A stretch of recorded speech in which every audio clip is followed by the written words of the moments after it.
7 surat di Al-Quran yang wajib dihafal sebelum meninggal dunia. Sebelum bertemu dengan ajal, usahakan menghafal surat-surat ini. Lebih kurang ada 7 surat di Al-Quran yang wajib dihafal. Seperti diketahui, kitab suci Al-Quran turun sebagai petunjuk maupun tuntunan kehidupan umat manusia. Ada alasan mengapa 7 surat Al-Quran berikut ini wajib dihafal sebelum meninggal dunia. Keutamaan membaca surat-surat tersebut bahkan sudah tertuang dalam hadis. Apa aja surat-surat yang wajib dihafalkan umat Islam selagi maut belum menjemput? Ini dia. 1. Surat Al-Mulk. Surat Al-Mulk wajib dihafal sebelum seseorang meninggal dunia. Terdiri dari 30 ayat, surat Al-Mulk punya manfaat besar bagi kaum muslimin yang membacanya.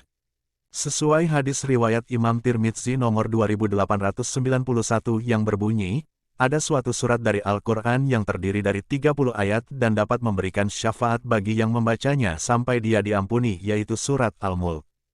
2. Dua ayat terakhir surat Al-Baqarah. Surat Al-Baqarah terbilang cukup panjang yakni mencapai 286 ayat. Tapi, ada 2 ayat yang wajib dihafal yakni ayat 285 dan 286, 2 ayat terakhir. Keutamaan membaca ayat ini ada dalam hadis riwayat Imam Bukhari nomor 5009, barang siapa membaca 2 ayat terakhir dari surat Al-Baqarah pada malam hari, niscaya ia akan diberi kecukupan. 3. Surat Al-Kahfi. Surat selanjutnya yang wajib dihafal sebelum meninggal adalah surat Al-Kahfi. Total ayat dalam surat ini adalah 110 ayat. Tapi, umat Islam dianjurkan untuk menghafal 10 ayat di awal. Pasalnya, menurut hadis riwayat Imam Muslim nomor 809, barang siapa yang menghafal 10 ayat pertama surat Al-Kahfi, maka akan terlindungi dari fitnah Dajjal. 4. Surat Ar-Rahman. Menghafal surat Ar-Rahman membawa manfaat yang tidak main-main. Memiliki arti yang maha pemurah, surat ini terdiri dari 78 ayat. Menurut riwayat Imam Ja'far, siapapun yang membaca surat Ar-Rahman dan meninggal dunia, maka kematiannya seperti mati syahid. 5. Surat Al-Waqiah. Selama masih ada waktu untuk hidup, cobalah mulai menghafal surat Al-Waqiah yang berjumlah 96 ayat. Rasulullah Shallallahu Alaihi Wasallam pernah bersabda mengenai surat Al-Waqiah ini. Apabila seseorang membaca surat Al-Waqiah pada tiap malam, maka Allah tidak akan menimpakan kemiskinan kepadanya. 6. Ayat Kursi.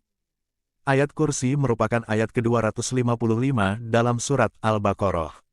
Dalam hadis riwayat Ubay bin Ka'ab diterangkan bahwa ayat Kursi menjadi ayat paling agung di dalam kitab suci Al-Quran. Tersimpan banyak arti yang menjelaskan kekuasaan Allah Subhanahu wa Ta'ala beserta sifat-sifatnya yang mulia.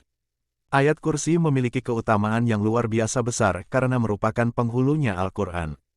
Sebagaimana Rasulullah Shallallahu Alaihi Wasallam bersabda, sesungguhnya segala sesuatu pasti memiliki punuk, dan punuknya Al-Quran adalah surat Al-Baqarah yang di dalamnya terdapat penghulu dari ayat-ayat suci Al-Quran.